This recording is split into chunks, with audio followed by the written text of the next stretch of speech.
साथ करेंगे। साउथ गोवा में पीएम मोदी का संबोधन, और संबोधन के दौरान प्रधानमंत्री ने कहा कि वो कभी चैन से नहीं बैठते। मोदी मौज करने के लिए पैदा नहीं हुआ, दिन रात आपके सपनों को जीता है मोदी। आपके सपने ही मोदी के संकल्प हैं। पीएम मोदी ने नारा भी दिया, फिर एक बार गरीबों की सरकार, एक बार फिर एससी एसटी और ओबीसी की सरकार, युवा को अवसर देने वाली सरकार, महिलाओं को सुविधा देने वाली सरकार, मछुआरों को समर्पित सरकार। ये स्वार्थ और समर्पण की लड़ाई का चुनाव, तुष्टीकरण वर्सेस संतुष्टीकरण की ये लड़ाई है। मन की बात का प्रेरणा स्थल आदरणीय प्रधानमंत्री श्री नरेंद्र मोदी जी। अभी तक 2 चरण की वोटिंग पूरी हो चुकी है। जमीन से आ रहे फीडबैक और आप जैसे मेरे परिवारजनों का उत्साह एक ही संकेत दे रहा है, फिर एक बार। अब मैं जरा एक दूसरा नारा बुलवाता हूं आपसे, बोलेंगे? मैं बोलूंगा लेकिन अब आपको बोलना है फिर एक बार, ठीक है? गरीबों की सरकार, एससी एसटी ओबीसी की सरकार, युवा को अवसर देने वाली सरकार, महिलाओं को सुविधा देने वाली सरकार, फिशरमैन को समर्पित सरकार, टूरिज्म को बढ़ावा देने वाली सरकार, किसानों का कल्याण करने वाली सरकार, भारत को आधुनिक बनाने वाली सरकार, अपने ही मोदी के संकल्प है। और इसलिए मेरा पल पल आपके नाम। वहीं सीएम नीतीश कुमार ने तीसरे, चौथे और 5वें चरण के चुनाव को लेकर जेडीयू कार्यकर्ताओं से सीधी बातचीत की है। सीएम नीतीश ने वर्चुअल संवाद में कार्यकर्ताओं को चुनाव को लेकर कई महत्वपूर्ण सुझाव दिए। सीएम ने कार्यकर्ताओं को प्रधानमंत्री और मुख्यमंत्री की उपलब्धि को जनता के बीच ले जाने के लिए कहा। कार्यकर्ताओं ने बताया कि दोनों फेज में एनडीए के पक्ष में लोगों का रुझान देखने को मिला है। वहीं वोटिंग प्रतिशत कम होने से सीएम चिंतित है। सीएम ने इसको लेकर कार्यकर्ताओं को अहम निर्देश दिए। उन्होंने कहा कि वोटिंग प्रतिशत बढ़ाने के लिए लोगों को मतदान केंद्र तक ले जाएं। मंत्री विजय चौधरी ने कहा कि इसकी एक बड़ी वजह गर्मी भी हो सकती है। अगर अन्य कोई राजनीतिक कारण है तो इसका पता बाद में जरूर लगा लिया जाएगा। कि वोटिंग परसेंटेज जो कम हो जा रहा है और खास तौर से कुछ प्रदेशों में, जैसे बिहार है, उत्तर प्रदेश है, महाराष्ट्र है, जो सूचनाएं आ रही हैं उससे कम है। ये भी इन चीज़ों का भी संज्ञान आज के वर्चुअल बैठक में हम लोगों की पार्टी और हमारे नेता ने लिया है। और पार्टी के तरफ से और हमारे नेता मुख्यमंत्री के तरफ से पार्टी कार्यकर्ताओं को सजगता से सभी मतदाताओं को बूथ तक पहुंचाने में भी अपना प्रयास लगाने का अनुरोध किया है। और इस पर सब लोगों को सोचना चाहिए और सामूहिक प्रयास होना चाहिए। और नेता प्रतिपक्ष तेजस्वी यादव ने बीजेपी पर हमला बोला। तेजस्वी ने कहा कि दूसरे फेज के चुनाव के बाद बीजेपी नेता डिप्रेशन में चल रहे हैं। तेजस्वी के बयान पर जेडीयू सांसद संजय झा ने पलटवार कर दिया है। संजय झा ने कह दिया है कि घबराइए नहीं, इस चुनाव के बाद जनता परमानेंट इन लोगों को डिप्रेशन में भेज देगी। साथ ही एक बार फिर 400 पार का दावा किया है। मोदी जी के नाम पे भी कहां कोई जीत रहा है। मोदी जी तो अब खुद ही डिप्रेशन में चल रहे हैं। अभी 2 फेज का जो चुनाव हुआ है, मोदी जी का मतलब ना आपको रोजगार मिलना है, आपको बेरोजगारी मिलनी है। और नरेंद्र मोदी फिर से देश के प्रधानमंत्री बने। तेजस्वी कह रहे हैं कि दो फेज के बाद डिप्रेशन में चले गए हैं मुख्यमंत्री और प्रधानमंत्री दोनों, क्योंकि कहीं ना कहीं कोई इनपुट सुनने मिल रही है। अब 400 पार का नारा लगाना ही पड़ता है। उनसे आप क्या एक्सपेक्ट करते हैं? वो तो यही भाषा बोलेंगे। उनको पता है डिप्रेशन में उनको बिहार की जनता कर देगी। इसी चुनाव के बाद उनको आइडिया लग जाएगा कि डिप्रेशन में कौन जा रहा है। बिहार की जनता परमानेंट डिप्रेशन में डाल। और तेजस्वी के डिप्रेशन वाले बयान पर रविशंकर प्रसाद ने निशाना साधा है। रविशंकर प्रसाद ने कहा कि कौन डिप्रेशन में आ गया है ये 4 जून को समझ आएगा। आरजेडी 0 पर आउट हो जाएगी। बिहार की जनता पीएम मोदी के हाथों को मजबूत जरूर करेगी।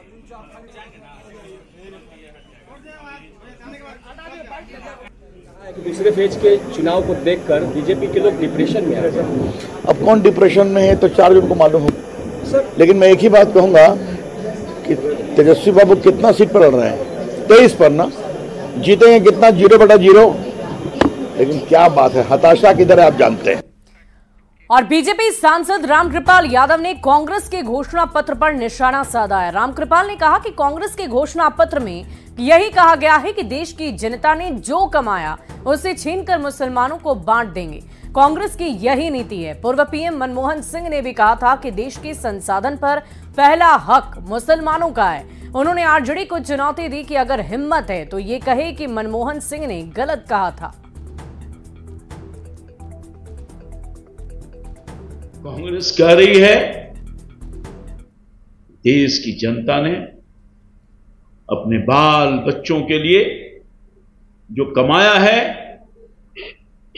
उसको भी उनसे छीन करके मुसलमानों में बांट दी। याद करिए,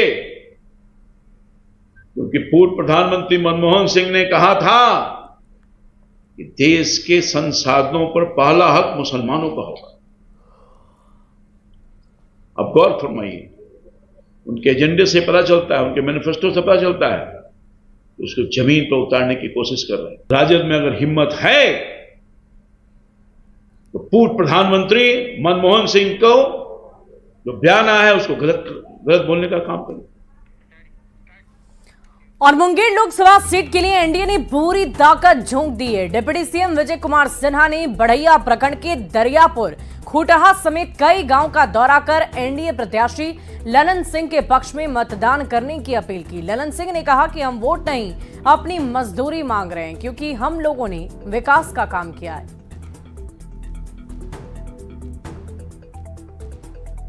और देश के प्रधानमंत्री नरेंद्र मोदी जी सामाजिक समरसता और विकास विकसित भारत बनाने का संकल्प को साकार करने में लगे हैं, और दूसरे तरफ लालटेन युग में ले जाने के लिए लोग लगे हैं।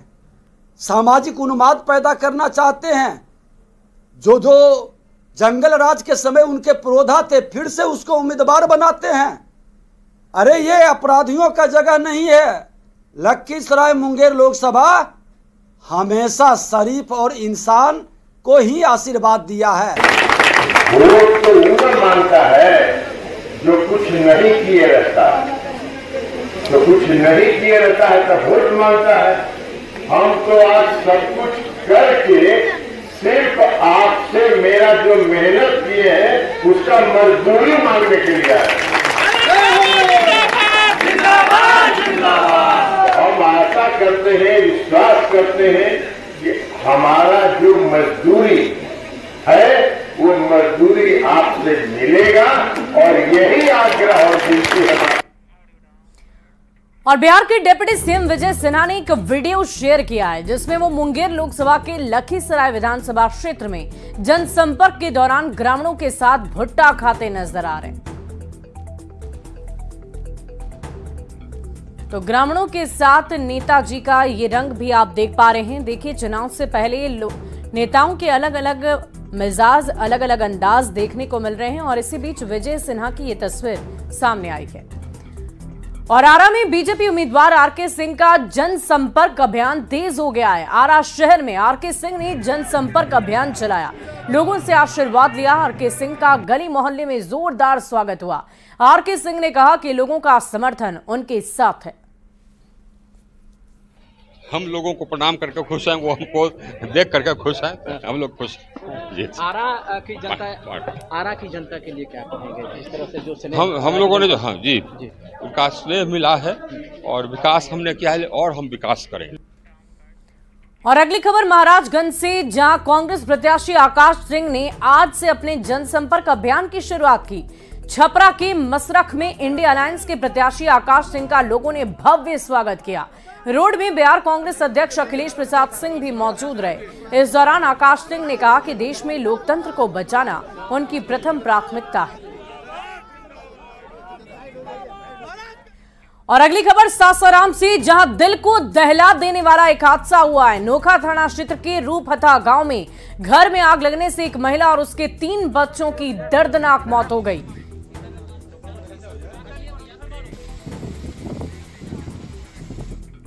और यहां रुकते हैं एक छोटे से ब्रेक के लिए, खबरें लगातार जारी है।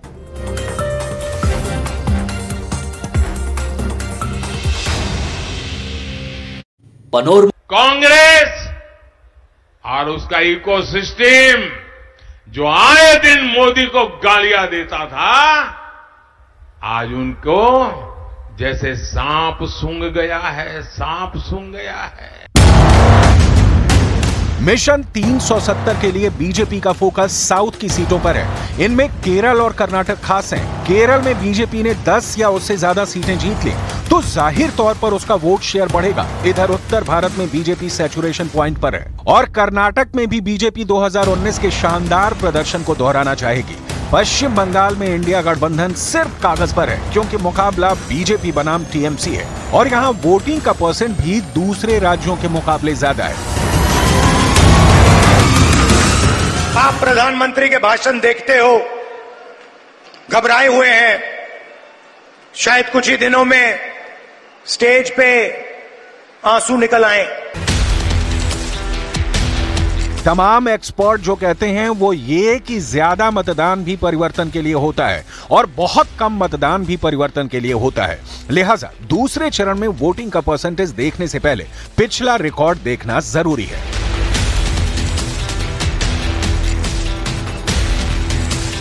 2014 के चुनाव में दूसरे दौर में 67.3% वोटिंग हुई थी। 2019 के चुनाव में 70.1% मतदान हुआ था और 2024 में 61% मतदान हुआ। 88 सीटों पर हुए मतदान का अगले चरण पर क्या असर होता है, फिलहाल ये बताना असंभव है। बहरहाल चुनावी संग्राम सीटों को देखें तो बहुत दूरी तय कर चुका है, लेकिन फेज के हिसाब से अभी आधे रास्ते भी नहीं पहुंचा। लिहाजा 4 जून के इंतजार के अलावा पक्ष विपक्ष की बस दलीलें हैं, जिनकी जीत के अपने अपने दावे हैं। लोकसभा चुनाव के दूसरे चरण में जहां वोटिंग हुई, वहां बीजेपी का स्ट्रांग होल्ड है। 2019 के चुनाव में इन 88 में से 50 सीटों पर बीजेपी उम्मीदवारों को जीत मिली थी, जबकि 8 सीटों पर राष्ट्रीय जनतांत्रिक गठबंधन यानी एनडीए के सहयोगी दलों के उम्मीदवार जीते थे। इंडिया गठबंधन की अगुवाई कर रही कांग्रेस ने 21 सीटें जीती थी और अन्य के खाते में 9 सीटें आई थी। फाइट टाइट है और फैसला ईवीएम में कैद है। 4 जून को 400 पार होगा या रिजल्ट कुछ और होगा, बस इसी का इंतजार है।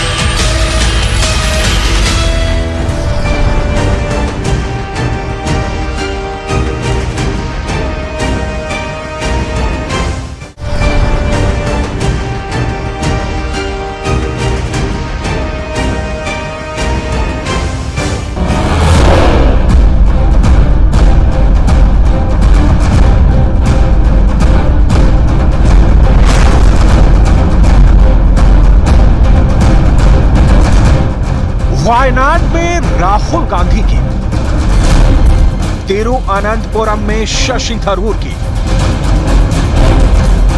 जोधपुर में केंद्रीय मंत्री गजेंद्र सिंह शेखावत की, मथुरा में हेमा मालिनी की,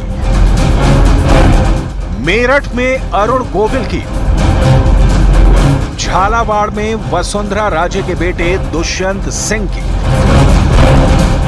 जालौर में अशोक गहलोत के बेटे वैभव गहलोत की, कोटा से लोकसभा अध्यक्ष ओम प्रकाश बिरला, गौतम बुद्ध नगर में डॉक्टर महेश शर्मा की। दूसरे फेज में 1206 प्रत्याशियों की किस्मत जनता जनार्दन ने ईवीएम में लॉक कर दी है। पलड़ा किसका भारी होगा? एनडीए बाजी मारेगा या इंडिया गठबंधन की जय जय होगी? फैसला अब 4 जून को आएगा।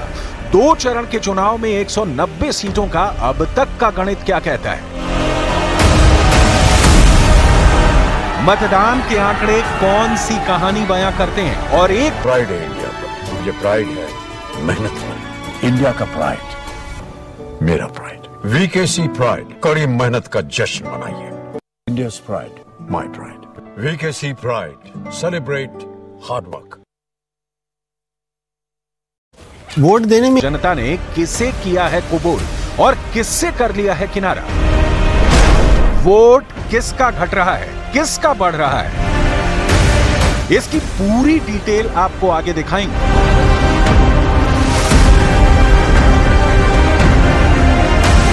लोकतंत्र के इस महापर्व का मैं समझता हूं प्रधानमंत्री तीसरी बार चुनने का देश की जनता, प्रदेश की जनता मन बना चुकी है। 400 के पार करने वाली है और जोधपुर में प्रचंड बहुमत से भारतीय जनता पार्टी जीतेगी। दूसरे फेज में केरल की सभी 20 सीटों पर, राजस्थान की 13 सीटों पर, कर्नाटक में 14 सीटों पर, महाराष्ट्र की 8 सीटों पर, उत्तर प्रदेश में 8, मध्य प्रदेश की 6, असम की 5, बिहार की 5, छत्तीसगढ़ की 3, पश्चिम बंगाल की 3, त्रिपुरा 1, जम्मू कश्मीर 1 और मणिपुर की 1 सीट पर भी मतदान हुआ। पहले चरण के मुकाबले दूसरे चरण में वोटर ज्यादा जोश में दिखे। पोलिंग बूथ पर लंबी लंबी कतारें दिखी, लेकिन ये कतारें किसके समर्थन में उतरी और ईवीएम का बटन किसके लिए दबाया, इसके लिए 4 जून तक का इंतजार करना होगा। अभी तो दावे ही दावे हैं, हर एक पार्टी की जीत के अपने अपने दावे हैं। दूसरे फेज की कुल 88 सीटों में से बीजेपी 70 सीटों पर ताल ठोक रही है। कांग्रेस भी 70 सीटों पर चुनाव लड़ रही है। शिवसेना 3 सीटों, शिवसेना यूबीटी 4 सीटों पर चुनाव लड़ रही है। सीपीएम ने 16 सीटों पर उम्मीदवार उतारे हैं। बहुजन समाज पार्टी ने 74 सीटों पर प्रत्याशी खड़े किए हैं। जनता दल यूनाइटेड ने 5 सीटों पर कैंडिडेट्स उतारे हैं। मतलब देश में उत्तर से दक्षिण तक और पूरब से पश्चिम तक के लिए वोटिंग डे था। हर एक बूथ की रिपोर्ट न्यूज 18 इंडिया के पास है। इसकी पूरी डिटेल आपको आगे दिखाएंगे, लेकिन उसके पहले नरेंद्र मोदी की सबसे ताजा जनसभा की सबसे ताजा रिपोर्ट जो हर चरण का एजेंडा सेट कर रही थी। इन्होंने यहां तक झूठ फैलाया कि अभी डॉक्टर मनमोहन जी ने ऐसा कहा ही नहीं था कि देश के संसाधनों पर पहला हक मुसलमानों का है। लेकिन साथियों, आज डॉक्टर मनमोहन सिंह जी का एक और पुराना वीडियो सामने आया है, जिसमें फिर से वो वही कह रहे हैं कि देश के संसाधनों पर पहला हक मुसलमानों का है। और ये वीडियो सामने आने के बाद कांग्रेस और उसका इकोसिस्टम जो आए दिन मोदी को गालियां देता था, आज उनको जैसे सांप सूंघ गया है, सांप सूंघ गया है।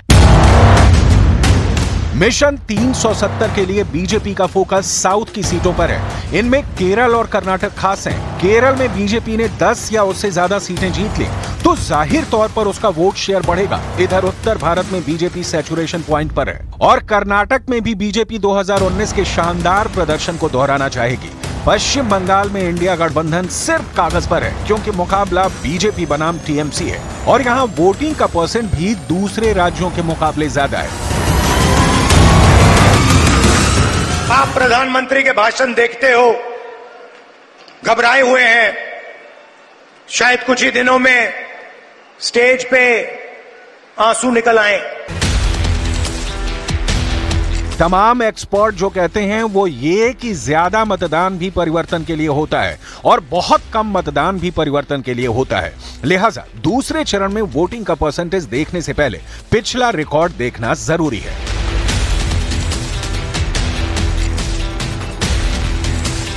2014 के चुनाव में दूसरे दौर में 67.3% वोटिंग हुई थी।